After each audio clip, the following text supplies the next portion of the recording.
মোহতারাম হাজরিন, শাবান মাস শুরু হয়েছে এবং শাবান মাসের কয়েকটা দিন ইতিমধ্যে অতিবাহিত হয়েছে। শাবান মাসের স্পেশাল এবং বিশেষ একটা আমল আছে, আর সে আমলটা হলো এই মাসে বেশি বেশি নফল রোজা রাখা। প্রিয় নবী সাল্লাল্লাহু আলাইহি সাল্লাম সম্পর্কে তার সহধর্মিনী আয়েশা সিদ্দিকা রাদিয়াল্লাহু তাআলা আনহা তিনি বর্ণনা করেছেন যে কানান নবী সাল্লাল্লাহু আলাইহি সাল্লাম ইয়াসুমু শাবানা ইল্লা কালিলা। নবীজি সাল্লাল্লাহু আলাইহি সাল্লাম গোটা শাবান জুড়েই প্রায় নফল রোজা রাখতেন, শুধু শেষের কয়েকটা দিন বা কিছুদিন শুধু বাদ রাখতেন, আর বাকি প্রায় মাস জুড়ে তিনি নফল রোজা রাখতেন। রমজানের যে রোজা আসছে ওই রোজাগুলো হলো ফরজ। রমজানের সিয়াম যেগুলো ফরজ, তার আগে কিছু সুন্নত সিয়াম আছে আর শেষে কিছু সুন্নত সিয়াম আছে। আগে কিছু নফল, পরে কিছু নফল রোজা আছে। পাঁচ ওয়াক্ত ফরজ নামাজে যেরকম আগে এবং পরে কিছু সুন্নত নামাজ আছে না? যেমন ফজরের আগে কয় রাকাত সুন্নত আছে? 2 রাকাত। জোহরের আগে আর পরে, মাগরিবের পরে, এশার পরে। তাহলে এই যে 5 ওয়াক্ত নামাজের আগে এবং পরে আবার কিছু সুন্নত নামাজ আছে, এগুলো কেন? এগুলোর একটা উদ্দেশ্য হলো মূল যে আয়োজন, মূল যে সালাত নামাজ, ওইটার আগে একটু রিহার্সেল করা, চর্চা করা, অনুশীলন করা, যাতে করে মূলটা সুন্দর করে করা যায়। অথবা মূলটাতে যদি কোনো ঘাটতি থাকে, যাতে করে সুন্নত বা এক্সট্রা নফলটা দিয়ে ফরজের ঘাটতি পূরণ হয় কিয়ামতের ময়দানে। এটাও একটা উদ্দেশ্য, এবং আরো বিভিন্ন উদ্দেশ্য এই সুন্নত নামাজগুলোর আছে। তো 5 ওয়াক্ত ফরজ নামাজের আগে পরে যেরকম সুন্নত নফল নামাজ আছে, ঠিক একইভাবে রমজানের ফরজ রোজার আগে কিছু রোজা আছে, পরে কিছু রোজা আছে। আগের রোজা হলো শাবানের রোজা, আর পরের রোজা হলো শাওয়ালের 6 রোজা। শাবানের রোজা, এটার কোনো সংখ্যা ঠিক করা নেই, যে যত বেশি পারে তত বেশি রাখবে ততই উত্তম। এটাই নবী করিম সাল্লাল্লাহু আলাইহি সাল্লামের সুন্নাহ। মুহতারাম হাজিরিন, আমাদের প্রিয় নবী সাল্লাল্লাহু আলাইহি ওয়াসাল্লাম তিনি শাবান মাসে এত বেশি নফল রোজা রাখতেন। তার অত্যন্ত স্নেহের সাহাবী উসামা ইবনে যায়েদ রাদিয়াল্লাহু তাআলা আনহু, উনি নবী করিম সাল্লাল্লাহু আলাইহি সাল্লামকে জিজ্ঞাসা করেছেন, হে আল্লাহর রাসূল, আপনাকে শাবান মাসে আমি এত বেশি নফল রোজা রাখতে দেখি, অন্য কোন মাসে আপনি এত নফল রোজা রাখেন না, এর কারণ কি? তখন নবী সাল্লাল্লাহু আলাইহি সাল্লাম 2টা কারণ উল্লেখ করেছেন। কয়টা কারণ? 2টা। তার 1 নম্বর কারণ হলো তিনি বলেছেন, শাবান এমন একটা মাস, যেই মাস রজব এবং রমজান দুটি তাৎপর্যপূর্ণ মাসের মধ্যবর্তী মাস। অর্থাৎ এই মাসের আগের মাসটা ছিল রজব মাস। রজব হলো সম্মানিত 4 মাসের একটা, কোরআন ঘোষিত সম্মানিত 4 মাসের একটা হলো রজব। আর শাবানের পরের মাসটা হলো সাইয়্যিদুশ শুহুর, সকল মাসের শ্রেষ্ঠ মাস রমজান। তাহলে শাবানের এক পাশে হলো সম্মানিত মাস, আরেক পাশে হলো বছরের শ্রেষ্ঠ মাস। 2টা গুরুত্বপূর্ণ মাসের মধ্যখানে এই মাসটা অনেকে অবহেলা করে কাটায়, যে এইটার তো বিশেষ কোনো তাৎপর্য নাই, তাহলে আর ইবাদত বন্দেগী আর কি করে, দরকার কি আর করার। অনেকটা অবহেলা, উদাসীনতার সাথে এই মাসকে অনেকে কাটায় দেয়। আবার অনেকে চিন্তা করে রমজান তো আসছেই, তখন কোরআন তেলাওয়াত তো করবই, তখন তো ইবাদত বন্দি করবই, এখন আর এত ইবাদত বন্দি করার কি আছে। এই জন্য শাবান মাসে অনেকে গাফলতিতে সময় কাটা দেয়। আর যে সময়টাতে মানুষ গাফেল থাকে, উদাসীন থাকে, অবহেলা করে, যে সময়টার ব্যাপারে মানুষ যত্ন নেয় না, ওই সময়টাতে ইবাদত করার একটা বিশেষ গুরুত্ব আছে, বিশেষ তাৎপর্য আছে। এই জন্য আমি এই মাসে বেশি বেশি নফল রোজা রাখি। একটা কারণ জানলেন, এবং সেই সাথে এও জানলেন যে আমলটাতে বা যে সময়টাতে মানুষ গাফেল থাকে, মানুষ ইবাদত বন্দেগী করে না, উদাসীন থাকে, অলস কাটায়, ওই সময়তে ইবাদতের গুরুত্ব একটু বেশি। একটা মানুষ, তাকে সবাই সালাম দেয়, আপনিও সালাম দিলেন, সওয়াব পাবেন। আরেকজনকে কেউ সালাম দেয় না, একজন রিকশাওয়ালা মানুষ, একজন দিনমজুর খেটে খাওয়া মানুষ, তাকে যদি আপনি, অন্য কেউ যেহেতু সালাম দেয় না, আপনি গিয়ে তাকে যদি সালাম দেন এই নিয়তে যে এই লোকটাকে কেউ সালাম দেয় না, অবহেলা করে, এই জন্য আমি তাকে গিয়ে সালাম দিলাম, ইনশাআল্লাহ এটার কারণে আপনি অতিরিক্ত সওয়াব পাবেন। একটা মানুষকে সবাই দান করে, আরেকজনকে কেউ দান করে না, যাকে দান করে না আপনি গিয়ে তাকে দান করলেন, এর কারণে আল্লাহর কাছে আপনি অতিরিক্ত সওয়াব পাবেন। মুহতারাম হাজরিন, ঠিক একইভাবে ভোর রাতে যখন মানুষ সবাই ঘুমায় থাকে, অলস থাকে, ওই টাইমে কেউ যদি উঠে তাহাজ্জুদের নামাজ পড়ে, রোনাজারি করে, চোখের পানি ফেলে, দোয়া করে, কান্নাকাটি করে, সিজদায় লুটিয়ে পড়ে, আল্লাহর সাথে কথা বলে, তো দিন এবং রাত অন্য যে কোনো সময় ইবাদতের চাইতে শ্রেষ্ঠ ইবাদত হয় এটা। আল্লাহর সবচেয়ে কাছাকাছি যাওয়া যায়, সবচেয়ে বেশি নিজের কথাগুলোকে পেশ করা যায় ভোর রাতে তাহাজ্জুদের সময়। তাহলে যে সময়গুলোতে, যে জায়গাগুলোতে, যে আমলগুলোতে মানুষ অবহেলা করে সেগুলোর আলাদা একটা গুরুত্ব থাকে, বিশেষ করে সেগুলোতে ইবাদত বন্দেগী করার। এই হাদিস থেকে আমরা জানলাম নবী করিম সাল্লাল্লাহু আলাইহি সাল্লাম এই মাসে বেশি বেশি নফল রোজা কেন রাখতেন। তার দ্বিতীয় কারণ বলেছেন তিনি, যাকা শাহরুন তুরফাউ ফীহিল আমালু ইলা রাব্বিল আলামিন ফাউহিব্বু আন ইউরফা আমালি ওয়া আনা সাইম। তিনি বলেছেন শাবান মাসে বান্দার আমলনামা আল্লাহর কাছে ফেরেশতারা পেশ করেন, তো আমি চাই আমার আমলনামা যখন পেশ করা হবে, আল্লাহর সামনে যখন উপস্থাপন করা হবে, ওই সময়টাতে আমি যেন রোজাদার থাকি। আমার রোজা অবস্থায় আমলনামা পেশ হোক, এটা আমি পছন্দ করি, ভালোবাসি। কারণ ডিউটিরত অবস্থায় যদি মালিক দেখে ফেলে তাহলে শ্রমিকের ভালো লাগবে। ঠিক একইভাবে আমার মালিকের কাছে আমার আমলনামা পেশ করা হচ্ছে, ওই টাইমে যদি আমি রোজা অবস্থায় থাকি তো আল্লাহ তাআলা আমার আমলনামা রহমতের সাথে দেখবেন, অনুগ্রহের সাথে দেখবেন, তার রহমত আমি লাভ করব। এই আশা আমি এই মাসে নফল রোজা রাখি। তাহলে নবী করিম সাল্লাল্লাহু আলাইহি সাল্লাম শাবানে নফল রোজা বেশি রাখতেন। তার প্রথম কারণ হলো যে এই মাসের আগের এবং পরের দুইটা মাস গুরুত্বপূর্ণ, মাঝখানে অবহেলা করে মানুষ, এই জন্য উনি বেশি বেশি গুরুত্ব দিয়ে রোজা রাখতেন। আর দ্বিতীয় হলো এই মাসে বান্দার বা আমলের বাৎসরিক প্রতিবেদন ফেরেশতারা জমা দেয়। বাৎসরিক প্রতিবেদন প্রতি সপ্তাহের সোমবার, বৃহস্পতিবার এই দিনগুলোতে সাপ্তাহিক প্রতিবেদন জমা দেয় বান্দার আমলনামার। আর প্রতিদিন সকাল এবং সন্ধ্যায় দৈনিক প্রতিবেদন জমা দেওয়া হয় বান্দার আমলনামার।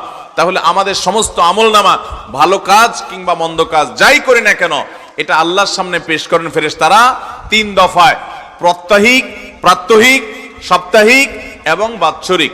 প্রাত্যহিকটা সকাল এবং সন্ধ্যায়, রাতের ফেরেশতারা সকালে গিয়ে আল্লাহর কাছে জমা দেন, সকালে আসা ফেরেশতারা সারাদিন থেকে সন্ধ্যায় গিয়ে আল্লাহর কাছে জমা দেন, আর সারা রাত থাকা ফেরেশতারা সকালে গিয়ে জমা দেন। আর সাপ্তাহিক যারা আছেন তারা সোমবার, বৃহস্পতিবারে জমা দেন। এই জন্য নবী করিম সাল্লাল্লাহু আলাইহি সাল্লাম ওই যে আমল জমা দেওয়ার সময়টাতে ইবাদত বন্দেগী করতেন, সকাল সন্ধ্যা জিকির আজকার করতেন।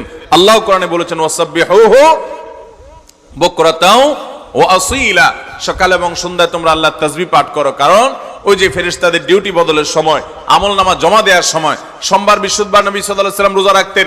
কেন রাখতেন? সোমবারের ব্যাপারে তিনি বলেছেন যাকা ইয়াউমুন বুলিদতু ফি, এই দিনে আমার জন্ম হয়েছে সেজন্য আমরা রোজা রাখি। তার জন্মদিনে তিনি রোজা রাখছেন, আর আমরা আমাদের জন্মদিনে আরো বেশি করে খাই। নবী করিম সাল্লাল্লাহু আলাইহি সাল্লাম সোমবার, বৃহস্পতিবার 2 দিন সপ্তাহে রোজা রাখতেন। কেন? তিনি বলেছেন কারণ সারা সপ্তাহের আমলনামা এই 2 দিন পেশ করা হয়। শাবান মাসে তিনি বেশি রোজা রাখতেন, যে মাসটাতে আমরা এখন আছি। কেন? তার উত্তরে তিনি বলেছেন যে সারা বছরের আমলনামা পেশ করা হয় সেজন্য। এজন্য ভাইরা আমার, এই শাবান মাসে একজন মুসলমান হিসাবে আমাদের জন্য সবচেয়ে বড় কর্মসূচি হবে এই মাস জুড়ে আমরা বেশি বেশি নফল রোজা রাখবো ইনশাআল্লাহ। চেষ্টা করবো তো ইনশাআল্লাহ। ভাইরা আমার, প্রিয় নবী সাল্লাল্লাহু আলাইহি ওয়াসাল্লাম এই মাসে অনেক বেশি নফল রোজা রাখতেন। আমাদের উচিত সেই চেষ্টা করা। এটা হলো এই মাসের আমল। হঠাৎ করে আপনি রমজানের রোজা যদি শুরু করে দেন, হঠাৎ করে চাঁদ উঠলো, আজকে চাঁদ উঠলো, কালকে রমজান শুরু হলো, আপনি রোজা শুরু করে দিয়েছেন, তো আপনার খাদ্য অভ্যাসে একটা পরিবর্তন হবে। সারাদিন বা সারা বছর আপনি যেভাবে খাদ্য অভ্যাস ছিল আপনার, হঠাৎ করে 1 মাসের জন্য পুরো খাদ্য অভ্যাস পরিবর্তিত হয়ে যাবে। অনেকে অসুস্থ হয়ে পড়ে, কারণ নতুন খাদ্য অভ্যাসের সাথে নতুন যে তার শিডিউল থাকে, রুটিন থাকে দৈনন্দিনের, সেটার সাথে সে অভ্যস্ত হতে পারে না। শুরুতে ম্যাচ করতে করতে কষ্ট হয়ে যায়, তো ইবাদত বন্দেগীও করতে পারে না, পেট খারাপ হয়, অসুখ হয়, জ্বর হয়। এই জন্য আগে থেকে যদি আপনি এই মাসের শাবান মাস থেকে কিছু কিছু নফল রোজা রাখা শুরু করেন, তাহলে আপনার একটা অভ্যাস গড়ে উঠবে, রমজান রোজা রাখাটা সহজ হবে। এই জন্য নবী করিম সাল্লাল্লাহু আলাইহি ওয়াসাল্লাম শাবান মাসে বেশি বেশি নফল রোজা রাখতেন। চেষ্টা করবো তো ইনশাআল্লাহ। তবে শাবানের শেষের দিকে রোজা রাখা অপছন্দনীয়, বিশেষ করে একেবারে শেষের দিন। কারণ হলো রমজান আসছে, তার আগেও রোজা রাখছেন, রমজানেও রোজা রাখছেন, মাঝে কোনো ব্যবধান যদি না থাকে তাহলে রমজানের রোজার আলাদা কোনো গুরুত্ব, আলাদা কোনো ফিলিংস আপনার মধ্যে থাকবে না। এই জন্য শেষের দিনগুলোতে রোজা রাখবেন না, শাবানের শেষের দিনগুলোতে খাওয়া দাওয়া করবেন দিনের বেলায়, এরপর রমজান রোজা রাখবেন। তাতে রমজান রোজার আলাদা একটা ফিলিংস আপনার মধ্যে অনুভব হবে, আলাদা একটা ভালো লাগা আপনার মধ্যে কাজ করবে। অতএব শাবান মাসে নফল রোজা বেশি বেশি রাখবো তো ইনশাআল্লাহ। এছাড়া আমাদের মায়েরা যারা ফরজ রোজা ভাঙতি আছে গত বছরের, এবছর শাবানের মধ্যে সেগুলো রেখে ফেলবেন। আমরা পুরুষরা যারা অসুস্থতার কারণে, সফরের কারণে রোজা ভাঙা গেছে, সেগুলো আমরা শাবানের মধ্যে রেখে ফেলবো। আমরা জানি আয়েশা রাদিয়াল্লাহু তাআলা আনহা, তিনি তার ভাঙতি রোজা এই শাবান মাসে রাখতেন। এর আগে কেন রাখতেন না? কারণ নবী করিম সাল্লাল্লাহু আলাইহি সাল্লাম তার সাথে ছিল এবং স্বামীর সাথে থাকার কারণে তার হক আদায় করার প্রয়োজন থাকতে পারে, সেই কারণে তিনি রোজা রাখতেন না। কত দায়িত্ববান ছিলেন স্বামীর প্রতি। এবং সেই সাথে শাবানে এসে নবী করিম সাল্লাল্লাহু আলাইহি সাল্লাম নিজেই গোটা মাস জুড়ে যেহেতু নফল রোজা রাখতেন প্রায়, এই জন্য এই সুযোগে তিনি তার ফরজ রোজাগুলো রেখে ফেলতেন। অতএব আমাদের যাদের ভাঙতি রোজা আছে, ফরজ রোজা আছে আগের বছরের, এই শাবানের মধ্যে আমরা সেগুলো রেখে ফেলবো। তাছাড়া শাবানের রোজা বলছি শেষের দিনগুলোতে রোজা রাখবো না, এবং শাবান মাসে এসে রমজানের প্রস্তুতি গ্রহণ করব ভালোভাবে, যাতে করে রমজানকে সঠিক এবং সুন্দরভাবে কাটানো যায়। সবাই চেষ্টা করবো তো ইনশাআল্লাহ। তাহলে এই শাবান মাসের যে দিনগুলো আছে, আসুন এখন থেকে চেষ্টা করি এবং নিয়ত করি অন্তত 2-4-5টা রোজা করে হলেও রাখা শুরু করে। নবী করিম সাল্লাল্লাহু আলাইহি সাল্লাম যে মাসের প্রায় পুরোটুকু রোজা রাখছেন, সেখানে আমরা গোটা মাসে 2-4টা রোজাও রাখবো না, এটা কত দুঃখজনক বিষয়। আল্লাহ আমাদের সবাইকে আমলের তৌফিক দান করুন। নবী করিম সাল্লাল্লাহু আলাইহি সাল্লামের এই শাবানের রোজার বিষয়ে একটা নয়, দুইটা নয়, বহু হাদিস বর্ণিত হয়েছে। আমাদের আয়েশা রাদিয়াল্লাহু তাআলা বর্ণিত আরেকটি হাদিস আছে, তিনি বলেছেন, আমি নবী করিম সাল্লাল্লাহু আলাইহি সাল্লামকে কখনো দেখি নাই ইস্তাকমালা সিয়ামা শাহরিন ইল্লা রমাদান, রমজান ছাড়া পুরা মাস রোজা রাখতে তাকে কখনো দেখি নাই, এবং সবচাইতে বেশি রোজা রাখতে আমি তাকে শাবান ছাড়া কোনো মাসে দেখি নাই। অন্য আরেকটা হাদিস অবশ্য আছে যে নবী সাল্লাল্লাহু আলাইহি সাল্লাম বলেছেন, আফদালুস সিয়ামি বাদা রমাদান শাহরুল্লাহিল মুহাররম, রমজানের পরে আল্লাহর কাছে সবচাইতে উত্তম রোজা হলো আল্লাহর মাস মুহাররম মাসের রোজা। তো এই জন্য উলামায়ে কেরাম এই দুই হাদিসের মধ্যে সমন্বয় করে বলেছেন যে শাবানই হলো সবচেয়ে উত্তম নফল রোজার জন্য। নবী করিম সাল্লাল্লাহু আলাইহি সাল্লাম ওইটার ফজিলত বলেছেন, কিন্তু সেটার পর আমল করার সুযোগ পান নাই, দুনিয়া থেকে চলে গেছেন। কিন্তু ওইটার পরে শাবানের রোজা হলো নফল রোজার জন্য সবচেয়ে আদর্শ এবং গুরুত্বপূর্ণ মাস। আমরা অনেকে আছি যারা একটা রোজাও গোটা শাবানে রাখার সুযোগ হয়নি এখনো পর্যন্ত। শাবানে কয়েকটা দিন চলে গেছে, একটা রোজাও যারা শাবান উপলক্ষে রাখছেন, সোমবার বৃহস্পতিবার উপলক্ষে না, সেটা তো সাপ্তাহিক সারা বছরের, শুধু শাবান উপলক্ষে যারা নফল রোজা রাখছেন, এরকম কেউ থাকলে একটু হাত তোলেন দেখি। কেউ আছেন? কে আছেন গো? মাশাআল্লাহ, দাঁড়ান একটু, আপনারা একটু দেখুক সবাই। আপনি রোজা রাখছেন কবে? গতকালকেও ছিলেন, এর আগের দিনও ছিলেন, মাশাআল্লাহ, শাবান উপলক্ষে, মাশাআল্লাহ। আর সামনে কে আছেন? আপনি সামনে আসেন, আপনার একটু পুরস্কার দেব। এই ভাই, এই শাবান উপলক্ষে, আজকে শাবানের শুরুর কয়েক তারিখে, হয়তো 6-7 তারিখ হবে, তো এই শাবানের এই কয়েকটা দিনের মধ্যে শাবান মাস উপলক্ষে রোজা রাখছেন আর কেউ আসেননি? আপনি রাখছেন? কয়টা রাখছেন? 5টা রাখছেন? কি বলে, তারিখই তো আজকে 6 না 7? 8 তারিখ, মাশাআল্লাহ, 5টাই রাখছেন, আজকে আসেননি। আপনারা জিজ্ঞেস করতে পারেন, হুজুর আপনি ওয়াজ করতেছেন, আপনি রাখছেননি? আমি রাখছি আলহামদুলিল্লাহ। আজকে রাখতে পারি না, শরীরটা খারাপ, না হলে রাখার নিয়ত ছিল। শরীরটা খুব অসুস্থ লাগতেছে, এই জন্য রাখতে পারি নাই, কিন্তু আমি রাখছি আলহামদুলিল্লাহ। আমি আমার মসজিদে জুমার নামাজের সময় গত সপ্তাহে বলে দিছি যে আগামী জুমার সময় সব মুসল্লিদের হিসাব নেব, কারা কারা রোজা রাখছেন রাখেন নাই। শুধু আমাদের দিয়া খাটায়া ওয়াজ করলে হবে না, আমল করা লাগবে না? তাহলে আপনারা রাখবেন ইনশাআল্লাহ? রোজা রাখলে কি মরে যাবেন? মরে যাবেন না, হিম্মত করেন। না খেয়ে মানুষ এত সহজে মারা যায় না। রোজা রাখলে আপনার স্বাস্থ্যের জন্য ভালো, অতিরিক্ত চর্বিগুলো গলে যায়, মানুষ সুস্থ থাকে। নবী করিম সাল্লাল্লাহু আলাইহি সাল্লাম মাসে 3টা রোজা রাখতেন। এখন ডাক্তাররাও বলে যে প্রতি মাসে কয়েকটা দিন অবশ্যই ফাস্টিং করা উচিত। ডাক্তাররা ফাস্টিং করতে বললে তখন ঠিকই করেন, নবীজি রোজা রাখতে বললে, সিয়াম পালন করতে বললে তখন করেন না। সুন্নাত এবং নবী সাল্লাল্লাহু আলাইহি সাল্লামের বাতানো লাইফস্টাইলের মধ্যে আমাদের কল্যাণ এবং উপকার আছে। আমাদের স্বাস্থ্য, আমাদের মনন, আমাদের ঈমান, আমাদের তাকওয়া সবকিছু ভালো থাকবে সুন্নাহ মেনে চললে। মেনে চলবো তো ইনশাআল্লাহ? সুন্নাহ মেনে চলার বাইরে কোনো কল্যাণ থাকতে পারে? নবী সাল্লাল্লাহু আলাইহি সাল্লাম আমাদেরকে পেট ভরে খেতে নিষেধ করেছেন। পেটের মধ্যে 1 ভাগ খাদ্য, 1 ভাগ পানীয়, আরেক ভাগ খালি রাখতে বলছেন। এখন ডাক্তাররাও বলে যে যা খাবেন, বেশি করে শসা খাবেন, বেশি করে টমেটো খাবেন, বেশি করে ওই যে সবজি খাবেন। এই যে সবজি যেগুলো পানি জাতীয়, লাউ বলেন, পেঁপে বলেন, এগুলো তো সব ভিতরে পানি। আর শসা বলেন, টমেটো বলেন, এগুলো তো পানি জাতীয়।